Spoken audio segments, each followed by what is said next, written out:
Back everyone.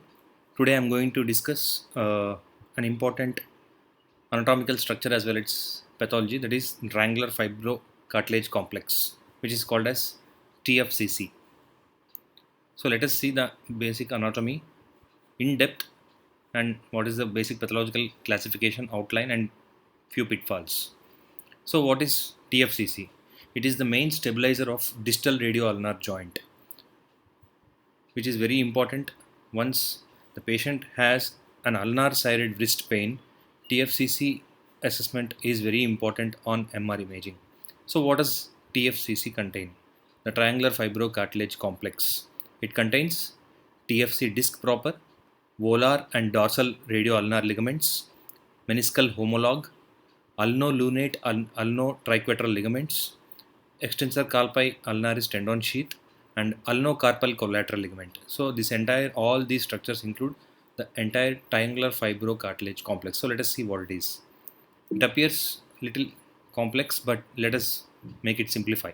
So this is how it looks. So it appears complex, but it's very easy once we know when we see the anatomical representation in this lecture. So this is the anatomical axial cross section taken from Radiopedia, beautifully illustrated the triangular fibrocartilage disc proper. This is the entire triangular disc. Let us see in depth each parts of it, and you can see the dorsal radioulnar ligament and volar radioulnar ligament, extensor carpi ulnaris tendon sheath, meniscal homologue which is present here, the ulnar carpal and collateral ligament, and various ulnocarpal ligaments. So let us see. Don't get afraid once there are so many ligaments and all those. Yes, it's very simple. So this is the triangular fibrocartilage disc proper, which we have seen the components of TFCC. So this is the disc proper, which is triangular in shape. That is why the name triangular fibrocartilage disc proper. You can see, and peripherally it is thickened.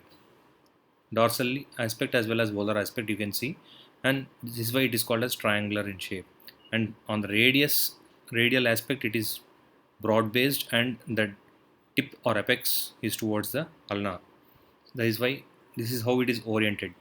So these are dorsal and volar radioulnar ligaments which are represented. So this is a diagrammatic representation. You can see the dorsal and volar ulno radial radioulnar ligaments.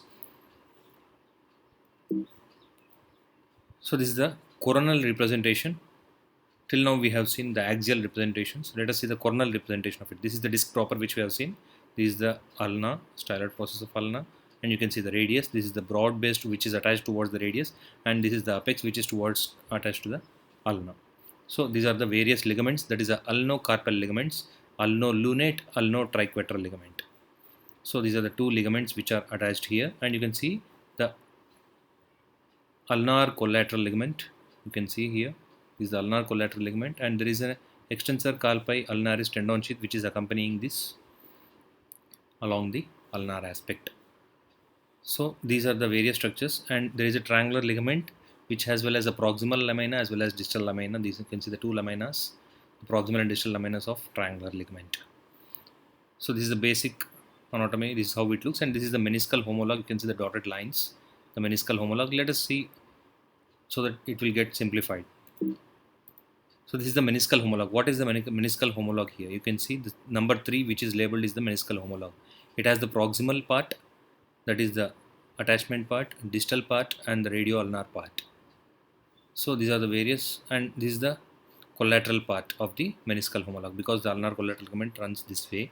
It's called as collateral part, proximal attachment, distal attachment, and radioulnar attachment. So this is called as meniscal homologue. We need to know the anatomy to comment, to report which structure has been disrupted or which substance has been degenerated. So we need to know the terminology as well as the location of the particular tissue. So coming, once we have done with the anatomy, let us see the blood supply, which is very important in management. See, this is what we are seeing, the triangular fibrocartilage disc proper. Once you have the disc, the vascularity arises. You can see the dorsal branch of anterior interosseous artery and the palmar branch of anterior interosseous artery arising from the ulnar artery, you can see, and it's supplying only in the periphery or the ulnar aspect. You can see the central portion of the disc proper as well as the radial portion of the triangular fibrocartilage disc proper. it does not have any vascular supply. So it is avascular structure. In this region, it is avascular. Hence, the lesions within this as well as along the radial aspect of the triangular fibrocartilage disc proper is debrided. Surgical repair is not needed. They completely remove that particular part of the disc. Whereas the peripheral aspect of the triangular fibrocartilage disc has to be repaired, and it is vascular structure. It heals. So this is the major uh, important point to be remembered in management of TFC lesions. So let us see the normal appearance on the MR imaging. You can see the 3D coronal as well as axial gradient echo images excellently description. You can describe. We can see the DFC disc proper here. You can see the proximal and distal lamina of the triangular ligament, which is clearly attached. Proximal lamina, distal lamina of the attachment triangular ligament. You can see the meniscal homologue, which I already described. Number 3 in the anatomical representation. This is the meniscal homologue, which has the proximal attachment, distal attachment, collateral part, as well as the radioulnar part. So this is the meniscal homologue, and this is the ulnar collateral ligament. Few sections away, you can see the ulnotriquetral ligament.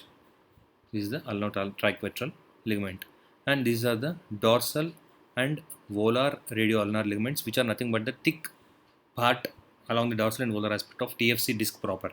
So these are called as dorsal and volar radioulnar ligaments. When you have a thin section gradient, 3D gradient echo sequence, you can clearly appreciate it better, and we can clearly comment which part of the disc has been injured. See, this is again the triangular ligament, which is clearly given on the specimen here. You can see the collagen fibers, which are clearly depicted in this diagram. You can see the proximal lamina as well as distal lamina of triangular ligament. And the most important thing which we should report in TFCC is the ulnar variance. We should look for these ulnar variants, because the ulnar variants will prone for this TFC degeneration as well as injuries. You can see the first one is the positive ulnar variance. You can see how it has been overlapped, it has become convex. You can see the normal appearance of triangular fibrocartilage complex, and you can see the negative ulnar variance. You can see it's the position of the TFCC. So based on the type of ulnar variance, the morphology of TFCC varies. That is, hence they are prone for degeneration as well as tears. So the most important classification system of tear or degeneration is the Palmer classification. Type 1 is traumatic and type 2 is degenerative. It's simple. So in type 1, let us see A, B, C, D is indicated: central perforation, ulnar avulsion, distal avulsion, and radial avulsion. So you can see the based on the location it has been classified. Type 2 is degenerative, whether TFCC is alone degenerated or is there any chondromalacia of lunate. Let us see one or two examples of how it can appear. You can see the perforation TFCC with chondromalacia and same as type C with additional ligament, lunato-triquetral ligament perforation, and with additional ulnocarpal arthritic changes, which is called as type 2E in Palmer classification. So this is the classification of trauma. You can see the proximal attachment, central perforation. You can see the distal aspect, ulnar aspect, radial aspect of the TFC disc. All these are the type 1 classification of Palmer in TFCC injuries. So this is one excellent example which I got it from this Diagnostica Medical Radiologia by Dr. Luis Cerizal.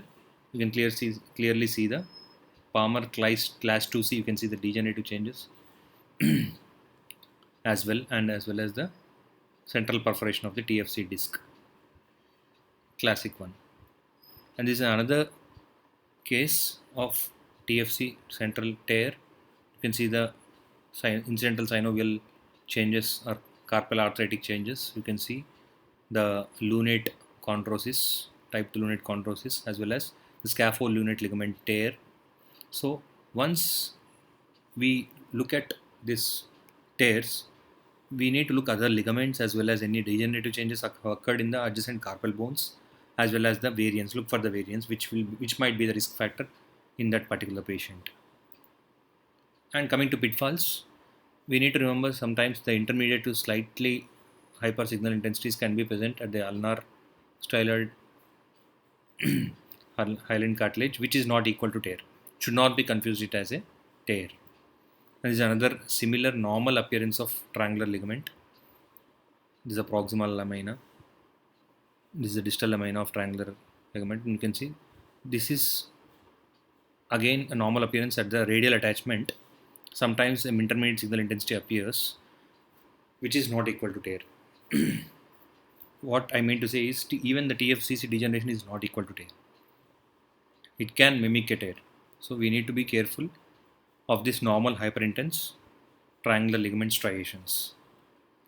Thank you one and all. And these are the excellent articles which are freely available, which are of having open access. You can, if you want in-depth detail of TFCC, kindly refer to these articles which I have taken all the images as well as the content from these articles.